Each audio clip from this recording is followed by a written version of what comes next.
देखिए, दतिया में जो है मतगणना शुरू हो चुकी है। पहले राउंड में आशुतोष तिवारी आगे है, 909 वोटों से आगे है। लेकिन गिनती 15 राउंड तक चलेगी। अभी कोई स्पष्टता से नहीं कह सकता कि इस चुनाव को कौन जीतने वाला है। लेकिन यकीन मानिए कि ये जो दतिया का उपचुनाव है, ये मध्य प्रदेश की आगे की राजनीति, आगे की रणनीति पार्टियों के लिए तय करने वाला है। ये जो दतिया का उपचुनाव है, ये मामूली उपचुनाव नहीं है। आने वाले 2 सालों में, लगभग 1.5-2 सालों में विधानसभा चुनाव आने वाले हैं और एक बड़ा चैलेंज पार्टियों के लिए होने वाला है। खास करके अग्नि परीक्षा कांग्रेस के लिए भी रहेगी।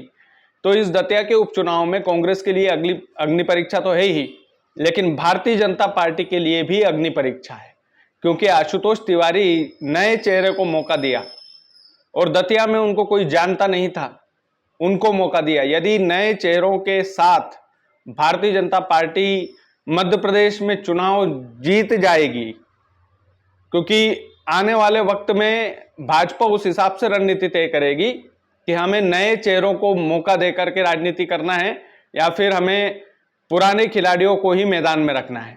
ये एक नया प्रयोग बीजेपी ने दतिया के इस उपचुनाव में किया है, क्योंकि भारतीय जनता पार्टी जो है वो प्रयोग वाली पार्टी है। वहीं पुरानी राजनीति वाली पार्टी, अगर परंपरागत राजनीति वाली, आप देखो राजा महाराजाओं को हमेशा टिकट देने वाली पार्टी के रूप में फिर से दतिया से घनश्याम सिंह, जो दतिया के राजकुमार माने जाते हैं, राजा माने जाते हैं, उनको टिकट दिया। तो ये स्पष्ट हो जाएगा इस चुनाव में कांग्रेस के लिए और भाजपा के लिए कि उन्हें कैसी रणनीति के साथ आगे का चुनाव लड़ना है। और दतिया का चुनाव जो भी जीते उस पार्टी को कॉन्फिडेंस तो मिलेगा, चाहे जीतू पटवारी की कांग्रेस वाली टीम जीते या फिर हेमंत खंडेलवाल के लिए ये पहला चुनाव है जब से वो प्रदेश अध्यक्ष बने हैं। तो कहीं ना कहीं हेमंत खंडेलवाल की लीडरशिप वाली पार्टी पर भी, पार्टी उनकी लीडरशिप क्वालिटी पर कैसे उन्होंने रणनीति तय की, कैसे बड़े बड़े स्टार प्रचारकों को दतिया में बुलाया, शिवराज सिंह चौहान दतिया में गए, ज्योतिरादित्य सिंधिया गए, केंद्रीय नेतृत्व पूरा दतिया में उतार दिया था बीजेपी ने।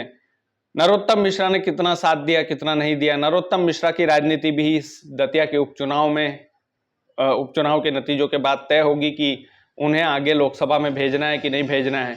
और नरोत्तम मिश्रा, यदि आशुतोष तिवारी इस चुनाव को जीत जाते हैं तो नरोत्तम मिश्रा से बड़ी खुश होगी भारतीय जनता पार्टी।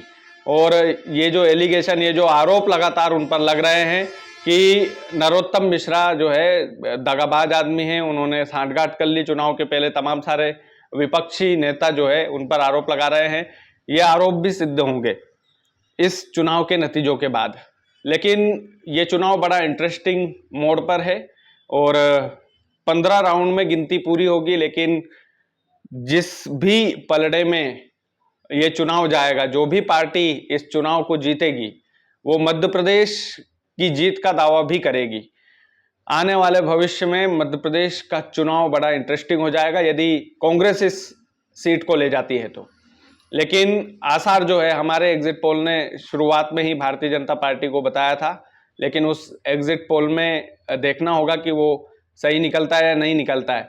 लेकिन तमाम सारे मीडिया चैनलों ने घनश्याम सिंह को बढ़त दिखाई थी। हमने बोला था कि आशुतोष तिवारी इस चुनाव को ले जा सकते हैं, क्योंकि घनश्याम सिंह में उतना कॉन्फिडेंस नहीं दिखा जितना दिखना चाहिए था वोटिंग होने के बाद, और आरोप भी अपने ही लोगों पर उन्होंने लगाए।